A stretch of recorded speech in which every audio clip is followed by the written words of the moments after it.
Bum bum bum bum bum bum bum bum bum bum bum bum. The Peter Dislike Show. Bum bum bum bum bum bum bum. I was on a flight from Phoenix to Houston today, and I had already had a good conversation with the guy sitting in front of me. And I asked him, I told him how when I was 5 years old, I used to have a bad habit of kicking the seat in front of me. And I asked him if he would mind if I would give the seat a good kick just to relive that memory from when I was 5 years old. I was kind of expecting him to say no.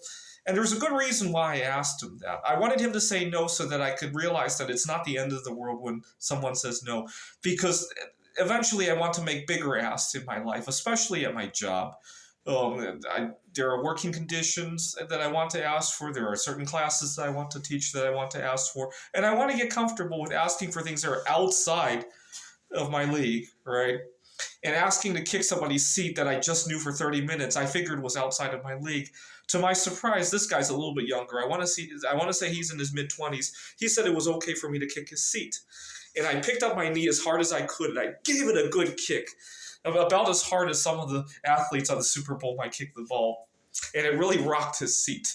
And so, to his credit, he laughed. He could have just as easily acted surprised and made me look really stupid.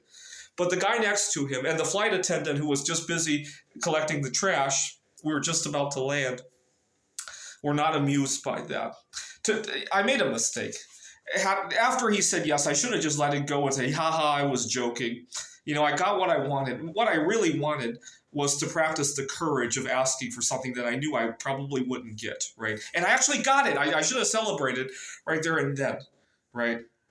But I make it a routine to ask for things that I know I probably won't get all the time nowadays. I routinely ask girls out on dates that I wouldn't want to go on a date with, just to practice that ask. Especially with a girl that I don't want to go on a date with.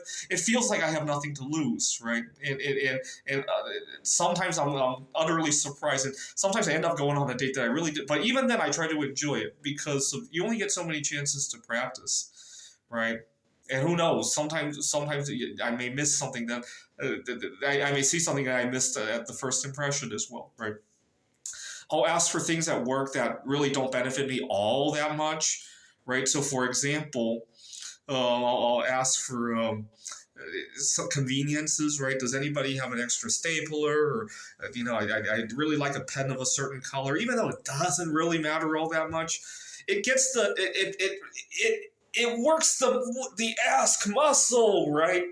And so I made the mistake. Earlier today, I should have said, haha, thank you for allowing me to kick your seat. Maybe a gentle, token kick, just picking up my foot and putting it on the seat and then lowering it back down. Thank you so much. That could have played out a little bit better. I got too carried away. And everybody gave me a dirty look as a result.